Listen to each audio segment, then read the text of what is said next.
Olá, bom dia a todos, tudo bem? Hoje eu quero falar sobre a Terra. Será que a Terra vai ser destruída um dia ou será que a Terra vai voltar a ser um paraíso? Quero contar aqui duas breves experiências. Em certa ocasião, uma tardezinha, eu estava com outro irmão conversando com um senhor que era músico da congregação cristã do Brasil. E esse senhor, depois de raciocinarmos com ele por algum tempo sobre a questão do destino da Terra ser transformada num paraíso, contrariando aquilo que ele acreditava, né? Que a terra seria destruída, ele soltou a seguinte pérola: Olha, Pedro, se for para viver na terra, eu prefiro ser destruído. E aí eu, meio em tom de brincadeira, falei para ele, né? Parabéns, o senhor acaba de, provavelmente, pecar contra o Espírito Santo. A segunda experiência foi num domingo de manhã. Nós batemos na casa de uma senhora que era da Igreja Batista. E essa senhora, ela morava numa casa que tinha um grande quintal, um quintal bem gramado, com árvores. E esse quintal ele era inclinado, né? Tinha a parte mais elevada e depois ele vinha descendo assim, né? Até de maneira não tão suave, vinha descendo, né? De uma maneira íngreme. E então nós estávamos conversando com ela obviamente defendendo que a terra seria destruída, que Deus ia acabar com tudo. E por mais que se mostrasse textos bíblicos, parece que não entrava na cabeça dela. Ela estava realmente convicta de que a terra seria destruída. Até que eu notei que, assim, na parte de cima do quintal, ela tinha uma cachorra, e essa cachorra havia dado cria, talvez há uns um mês e meio, 2 meses. Então, estava lá uns 8 cachorrinhos, um mais lindo que o outro. E como todo bichinho, todo filhote, e estavam ali fazendo a maior festa, né? Um mordendo a orelha da mãe, outro mordendo o rabo, outro pulando por cima dela, outros correndo um atrás do outro, e assim por diante. E rolavam por aquele terreno que, né, era tipo uma descidinha, né? Rolavam, né? Aí eu falei para ela, viu, dona Fulana, já que a senhora acha que Deus vai destruir a terra, ele vai destruir também aqueles bichinhos ali? E ela, obviamente, é uma pessoa que amava os animais, né? Olhou e falou assim, puxa, aí é complicado, não, seu Pedro? É, realmente a coisa é difícil, né? Falei, a senhora percebeu a falta de lógica em achar que Deus vai destruir a terra pelo fato de o homem ter pecado? Só não acha muito mais fácil Deus tirar os maus inquilinos da terra e transformar essa terra num paraíso novamente? Bem, aí a palestra tomou um outro rumo, né? Bem, na verdade, as pessoas que acreditam que a terra vai ser destruída, elas muitas vezes não param para pensar, né? E isso é uma coisa que realmente merece atenção. Por exemplo, no capítulo 1 de Gênesis, depois de mostrar tudo aquilo, né, de analisar tudo aquilo que Deus havia criado, se você pegar o versículo 31, Gênesis 1, 31, então ali vai mostrar que Deus, depois de ter criado tudo, era como se ele voltasse e olhasse para tudo novamente e falasse assim: Eis que tudo é muito bom. Então, note, a terra, quando Deus criou, ele mesmo achou que era muito bom. Então, será que Deus vai destruir algo que ele, por ser perfeito, ser puro, justo, iria destruir aquilo que ele mesmo achou que era bom? Então é algo para se pensar. Eclesiastes 3,11 fala que Deus colocou a ideia da eternidade no coração do homem. Então o homem tem no DNA a vontade de viver para sempre. Ninguém quer morrer, ninguém quer morrer, ninguém em sã consciência pensa em morrer. As pessoas querem viver, perceberam? É interessante também que quando alguém compra uma casa ou vai construir uma casa, a primeira coisa que o casal já mentaliza, especialmente as mulheres, né, é fazer um jardim. Se a casa não tiver um jardim, não tiver planta, a primeira coisa, vou fazer um jardim. Às vezes nem tem espaço para isso, mas aí já compram vasos, compram flores e para embelezar, né? Se tiver um quintal, já pensam ali em criar animais, já pensam em fazer uma horta, plantar árvores, flores, enfim.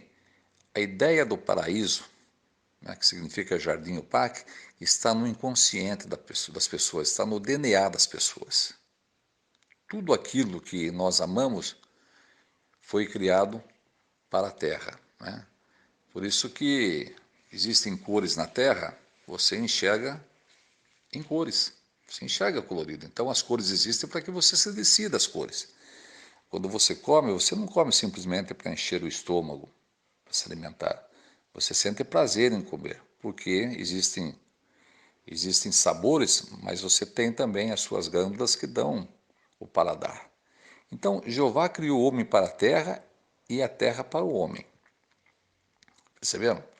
Bem, mas será que tem alguns textos na Bíblia que alicerçam que a terra foi projetada para continuar para sempre? Bem, se você pegar Eclesiastes 1:4, você vai ler ali que uma geração vem, outra geração vai, né? Ou uma geração vai, outra geração vem, mas a terra permanece para sempre. Isaías 45:18 fala que Deus não fez a terra para ser um baldio desolado, mas fez a terra para ser habitada. Isaías 45:18. É interessante também que o Salmo 37:29 fala que os justos herdarão a terra e viverão nela para sempre. Olha, os justos herdarão a terra e viverão nela para sempre. Jesus, em Mateus 5:5, ele fala que os justos herdarão a terra. Os justos herdarão a terra. Então vejam que existe uma infinidade de versículos, vou citar poucos aqui, porque senão ficaríamos aqui horas falando, que mostra claramente que a terra foi feita para ser habitada, sim. Tanto que isso é verdade, que se você pegar Apocalipse 11:18, no final do versículo, fala que Deus vai destruir os que estão destruindo a terra. Então, se a terra estivesse fadada a ser destruída, por que quando o Jeová vê que estão destruindo a terra, isso causa ira, causa indignação nele, a ponto dele falar que ele vai destruir os que estão destruindo a terra? Se a terra já estivesse programada para ser destruída, então essas pessoas apenas estariam adiantando aquilo que Deus vai fazer. Mas isso não é verdade. Deus vai destruir os que estão destruindo a terra. Então, mostrando que a terra realmente ela foi feita, foi projetada para que nunca fosse abalada, conforme fala o Salmo 104:5 também. Bem, é interessante que muitos talvez citem o que diz 1 Pedro 3:7. Olha que interessante. Eu vou ler aqui numa tradução que fala com bastante clareza, né? Porque algumas traduções têm um português tão arcaico que você tem que ver um dicionário para saber o que ela quer dizer, né? De tão antigo que é o português. Mas o texto que as pessoas citam muito é 2 Pedro 3:7. Então diz assim, olha, 2 Pedro 3:7. Mas pela mesma palavra, note, os céus e a terra que agora existem estão reservados para o fogo e estão sendo guardados até o dia do julgamento e da destruição das pessoas ímpias. Então alguns se apegam nesse texto, né? Mas se esquecem, né, de analisar que aqui fala que os céus também serão destruídos, se formos pegar literalmente. Então, aqui não fala que só a terra, né, está sendo guardada para o dia do julgamento, mas fala que os céus também estão sendo guardados. E, e mostra aqui que a destruição não é dos céus e da terra, a destruição é das pessoas ímpias. Então, as pessoas ímpias serão destruídas. Se você pegar Provérbios capítulo 2, versículos 21 e 22, fala que as pessoas más, os iníquos serão arrancados da terra. É eles que serão arrancados da terra. Agora é interessante, né? Aqui o versículo 13 de 2 Pedro, dando sequência, né? Diz assim, olha, mas há novos céus e uma nova terra, que aguardamos segundo as suas promessas. Note, e nesses morará a justiça. Então fala que nós aguardamos novos céus e uma nova terra, e diz que nesses habitará a justiça. Bem, se formos acreditar também que aqui está falando dos céus literais, então iremos acreditar que nos céus, onde Jeová mora, Jesus Cristo mora e os anjos moram, ali não tem justiça, porque diz que ainda vai habitar no futuro. Então lá não tem justiça. Então é óbvio que está falando aqui de céus e terra em sentido simbólico. Quem seriam esses céus e quem seria essa terra? Bem, talvez um texto ajude a entender. É um texto que no passado, quando fazíamos muitas palestras com pessoas que acreditavam na destruição da terra, nós costumávamos usar. Talvez você até conheça. Isaías capítulo 1, versículo 2, numa época em que Jerusalém, lá, Judá, estavam tão pervertidos que o versículo 6 fala que não havia nenhum ponto são neles, estavam sendo considerados como Sodoma e Gomorra. Olha o que Isaías fala aqui, olha. Preste bem atenção. 1:2 Isaías. Ouvi, ó céus, e dá ouvidos, ó terra. Então notem, céus ouvir e terra dar ouvidos. Será que está falando com os céus literais e a terra literal? Não. Vejam o que diz o 10. Ouvi a palavra do Senhor, governadores de Sodoma.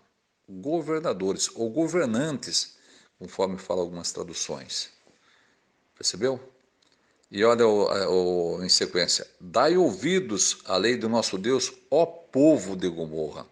Então aqui, a terra é o povo. E os céus são os governantes, os governadores. Aqui usa a expressão Sodoma e Gomorra porque era essa situação que estava havendo lá em Jerusalém. Se você leu o capítulo, você vai ver que eles estavam agindo como Sodoma e Gomorra. Mas note, céus, né? Dai ouvidos, né? Ouvir, né? Ouvir a palavra do Senhor, governadores de Sodoma. Então, em harmonia, né? Quando fala aqui, ouvi, ó céus, ouvi, ó governadores, dai ouvidos, ó terra, dai ouvido, povo. Então, mostrando que céus na Bíblia, muitas vezes, dentro do contexto, significa governantes.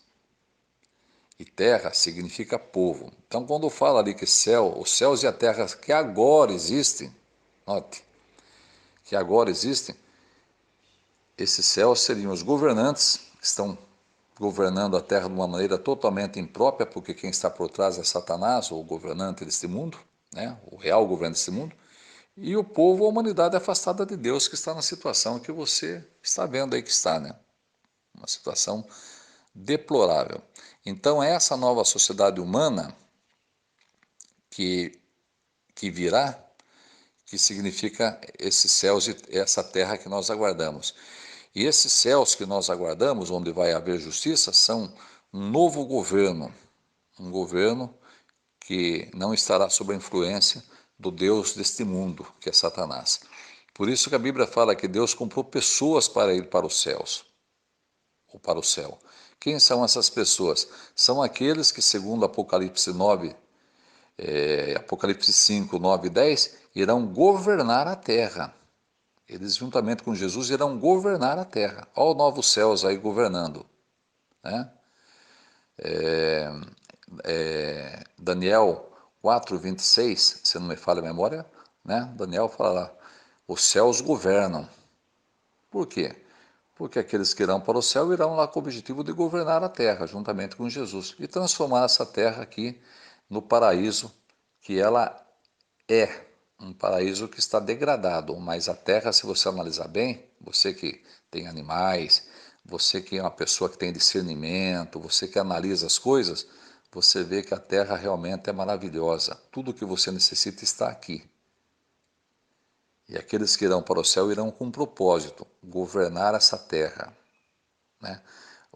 É um assunto apaixonante, empolgante, mas o nosso tempo realmente ficaria muito longo se eu fosse entrar aqui em todos os detalhes. Mas, quem sabe, em próximas experiências, próximos áudios, eu entrarei em alguns detalhes mais específicos, né? Por que as pessoas vão viver lá no céu e por que realmente a Bíblia fala que a terra vai voltar a ser um paraíso. Aliás, esse é o destino final da humanidade. O homem foi criado para a terra e a terra foi dada ao homem, né? Os céus pertencem a Deus, mas a terra ele deu aos filhos dos homens. É isso que diz o Salmo lá. Então, eu agradeço a todos pela atenção e um bom dia a todos. Que Jeová continue nos abençoando e nos protegendo.